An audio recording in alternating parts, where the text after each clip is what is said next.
Ndugu wapendwa, tumsifu Yesu Kristo. Amani na salama. Karibuni kwenye adhimisho la misa takatifu Dominika ya 11 ya mwaka A wa Kanisa, tunapotafakari na kukumbuka ukarimu na huruma ya Mungu.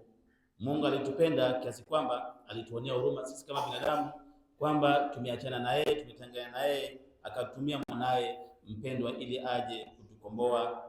Mungu alikuwa na msimamo, lakini Mungu pia alikuwa mwenye huruma.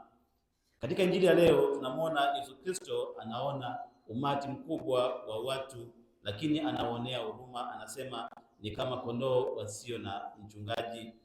Kwa hiyo sisi, ndugu zangu, kama kondoo wasio na mchungaji, Mungu anatuonea huruma kiasi kwamba anataka awe mchungaji wetu. Basi tumruhusu Kristo ili awe mchungaji wetu, tufuate amri zake na pia tufuate mwongozo wake katika maisha yetu.